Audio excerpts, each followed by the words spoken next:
राज ठाकरे की कल एक बड़ी रैली हुई। उस रैली में राज ठाकरे ने फिर एक बार कहा है कि जो मराठी के बारे में कुछ कहेगा तो उसको मारपीट तो जरूर होगी, ऐसा उन्होंने कहा है। दूसरी बात यह है कि जो निशिकांत दुबे उनके बारे में भी उन्होंने वक्तव्य किया है कि उनको डुबो के मारेंगे करके। ये मुद्दे पे बोलने के लिए हमारे साथ हमारे भाई है, उत्तर भारतीय भाई है, हम उनसे जानते हैं कि क्या उनका कहना है इस मुद्दे पे। सतीश जी, कल राज ठाकरे जी ने कहा है कि अगर कोई मराठी के मुद्दे पे कोई ये कर दे तो उसको पीटा जाएगा, तो आप क्या प्रतिक्रिया देंगे? देखिए, राज ठाकरे जी क्या राजनीति कर रहे हैं उससे हम लेना देना नहीं है। रहा बात मराठी का, हर उत्तर भारतीय यहाँ पर या नॉन महाराष्ट्रियन मराठी का सम्मान करता है, करता रहेगा। रहा बात राजनीति का, विनय दुबे क्या बोले, राज ठाकरे जी क्या बोले, उसमें हमको लेना देना नहीं है। लेकिन याद रखिएगा, अगर उत्तर भारतीयों पर जरा भी हाथ उठा तो हम चूड़ी नहीं पहने हैं, पीछे हटने वालों में से नहीं है। ईंट का जवाब पत्थर से देंगे। और रहा बात राज जी से खेद प्रकट करता हूं, क्योंकि कल तक उनकी छवि हम प्रखर हिंदुत्ववादी नेता के रूप में देख रहे थे। उन्हें मानने वाला वर्ग उत्तर प्रदेश, बिहार, एमपी में भी तैयार हो रहा था कि बाला साहब के बाद अगर हिंदुत्व का कोई भूमिका ले रहा था, राज साहब ठाकरे जी ले रहे थे। लेकिन आज फिर हमें उस खेद हो रहा है कि आज एक राजनीतिक मुद्दे को लेकर वोट बैंक की राजनीति करने के लिए आप फिर से वही भाषावाद करेंगे। भाषा संवाद का विषय होता है, समझे कि नहीं? आप जो जिस तरह आप नफरत फैला रहे हैं विनय दुबे के कहने पर, वो आपकी आपसी लड़ाई है। मुझे ऐसा लगता है आने वाला वक्त मराठी मानुस, यहाँ का हर नॉन महाराष्ट्रियन वोट के जरिए आपको जवाब देगा। जी, आप क्या बताएंगे? ये जो राज ठाकरे ने जो कल कहा है वो फिर मारपीट तो होगी, अगर कोई सुना नहीं तो उसको मारपीट तो होगी। नहीं, मारपीट तो देखिए कोई किसी से डरता तो है नहीं, और मारपीट कोई बिना मतलब तो किसी को मारने नहीं आएगा। अगर कोई हम उत्तर भारतीय तो कोई भी मराठी आके हमको नहीं मार रहा है और ना हम मार खा रहे हैं, और हम भी किसी मराठी का अपमान तो नहीं कर रहे हैं। हम लोग तो हमारा बिजनेस करने के लिए 2000 किलोमीटर दूर से आए हैं ना सब। अगर हमारे लोगों ने, उत्तर भारतीयों ने सब हमारे उत्तर प्रदेश में बिजनेस दिया होता, सब दिया होता, तो हमारे पिताजी और हम लोग यहाँ नहीं होते, हम लोग उत्तर प्रदेश में होते।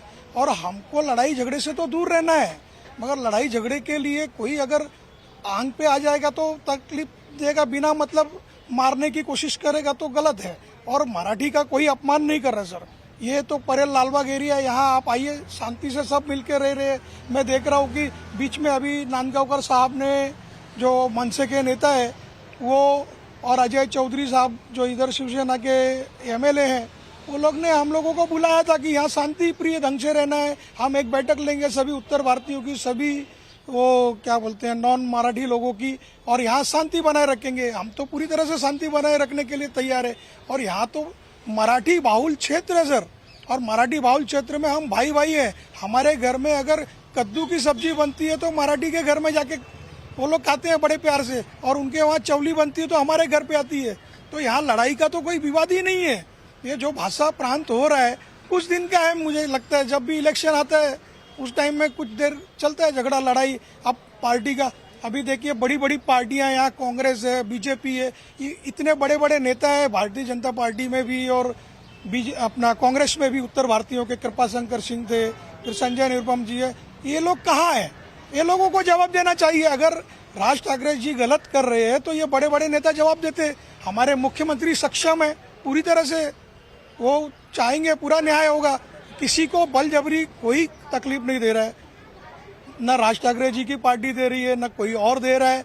हाँ, ये केवल एक हवा चली है, और हवा में किसको कौन बदनाम कर रहा है वो नहीं पता हमको, मगर हाँ, यहाँ पे तो उत्तर भारतीयों को कोई तकलीफ नहीं है, और तकलीफ कोई दे भी नहीं रहा। मगर उत्तर भारतीयों के ऊपर अनावश्यक कोई तकलीफ देगा तो उसका जवाब हर उत्तर भारतीय देगा, और मराठियों को भी कोई कुछ उल्टा बोलेगा तो वो मराठी भी जवाब देने में सक्षम है। तो हम तो यही चाहते हैं कि शांति से हमारा इलेक्शन हो जाए जो ये लोग चाहते हैं, और लड़ाई झगड़ा न करें।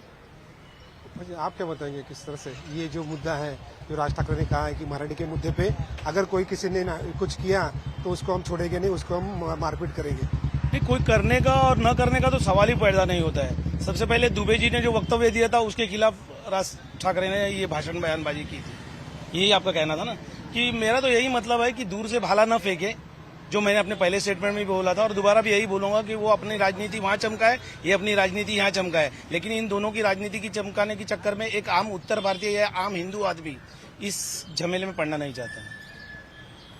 बताइए, आप क्या बताएंगे? देखिए, हिंदी भाषा ऐसी है ना कि हिंदी भाषा ऐसी है कि यदि 100 महाराष्ट्रियन लोग खड़े रहेंगे मराठी बोलने की कोशिश करेंगे, लेकिन 100 वर्ड में 50 वर्ड उनकी हिंदी निकलेगी ही निकलेगी। कोई कितना भी रोक ले, हिंदी वर्ड ही ऐसा है, इतना प्यारा वर्ड है ना कि फट से निकल जाता है।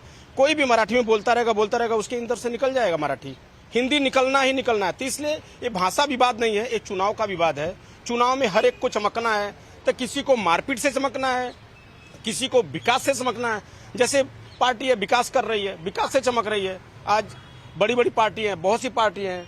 अभी यहाँ पे बहुत से मुद्दा पड़ा, महाराष्ट्र में, मुंबई में बहुत से मुद्दा पड़ा है। हम लोग भी 20-25 साल से रह रहे हैं, तो इतना मुद्दा देख रहे हैं, वो मुद्दे ऊपर कोई ध्यान नहीं दे रहा है। केवल ध्यान किसके दे रहा है कि मैं पार्टीवाद करूंगा, मैं विवाद कर दूंगा, मैं ये कर दूं, वो कर दूं और चमक जाऊं कि मुझे वोट मिले। ऐसा किसी को वोट नहीं मिलने वाला। पहले का टाइम खत्म हो चुका है कि डंडा झंडा लेके लोग पीछे खड़े होते थे। अब जब सोचते हैं, पढ़ते हैं, डिजिटल मीडिया में देखते हैं, तब लोगों के पीछे जाते हैं। ऐसे कोई नहीं जाता। हाँ, कुछ लोग जाते हैं जिनको 100-200 रुपया रोज मिल रहा, वही जाते हैं। तो विवाद भाषा का नहीं है, ये केवल चुनाव का मुद्दा है। चुनाव में 4 महीने में सब हो जाए। और निशिकांत जी को तो मैं पहले बता चुका। निशिकांत जी जो वहां बोल रहे हैं उनको तो मैं बोल रहा हूँ, मुंबई में आए, महाराष्ट्र में 2 फ्लैट लें, या कुछ बिजनेस चालू करें, लोगों को धंधे पे रखें और इसके बाद भाषा का भी बात करें, फिर वो बोले। वो यहाँ आके नहीं बोल रहे हैं। पप्पू यादव उस दिन बोलते हैं। ये सब केवल बारिश के मेढक जैसे निकल रहे हैं, कुछ नहीं है।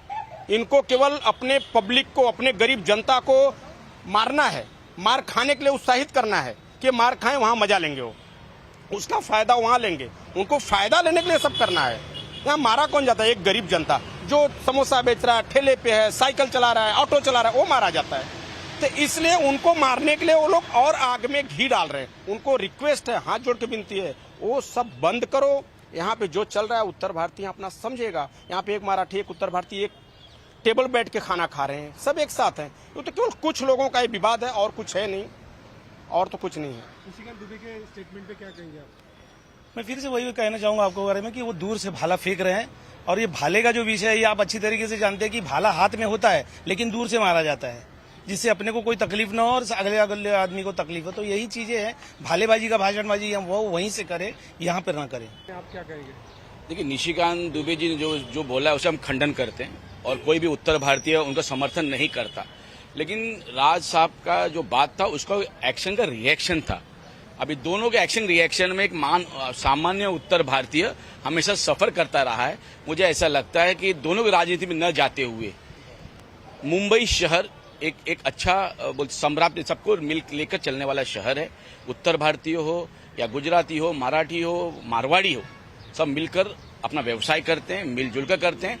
जब कभी ऐसा कोई व्यक्तित्व किसी भी राजनीतिक पार्टी से आता है तब इसमें हमें ऐसा ठेस लगता है। मुझे लगता है इसमें न जाते हुए यहाँ की जनता बहुत बुद्धिशाली है और आने वाले इलेक्शन में राज साहब को जवाब देगी, आपके दुबे जी को भी जवाब देगी। उन्हें पता है हमारा हित किस में है और सबको पता है कि सबका साथ, सबका विकास, सबके साथ कौन लेके चल रहा है। इतना ही मैं बोलना चाहूंगा। दुबे जी के स्टेटमेंट के बारे में क्या कहेंगे? देखिए, निशिकांत दुबे जी शायद किसी बड़ी पार्टी के नेता हैं और वो बम्बई भी आ सकते हैं, मगर आएंगे तो क्या 4 बॉडीगार्ड लेके आएंगे, फिर चुपचाप भाषण देंगे और पुलिस प्रशासन का मदद लेंगे, बोल के चले जाएंगे कुछ भी। अगर उन्होंने गलत नहीं बोला होता तो ये विवाद उत्तर भारतीयों का उठता ही नहीं था। उनको गलत बोलने से पहले 10 बार सोचना चाहिए था कि हम गलत क्यों बोल रहे हैं। और राज साहब के विरोध में तो उन्होंने बोला नहीं है मेरे ख्याल से, मगर वो इस तरह बोल रहे हैं कि उठा के पटक के मारेंगे। ये तो बोलने की बात है ना। आप सामने आइए, मुंबई शहर में आके देखिए ना, वो भी जहाँ होंगे नेता होंगे तो उनका भी वो बाहुबली क्षेत्र हो सकता है। वैसा यहाँ राज साहब ठाकरे का मुंबई में बाहुबली क्षेत्र है, तो वो यहाँ आएंगे तो मार खाएंगे ही खाएंगे दुबे जी। इसमें कोई दिक्कत दो राय नहीं है, मार नहीं खाएंगे। और हम उत्तर भारतीयों के लिए तो मैं समझता हूँ कि यहाँ पे हमारे जो मुख्यमंत्री है वो पूरी तरह से सक्षम है। हम उत्तर भारतीयों को कुछ भी कष्ट नहीं होगा। Sudhakar Kashyap, India news, Mumbai.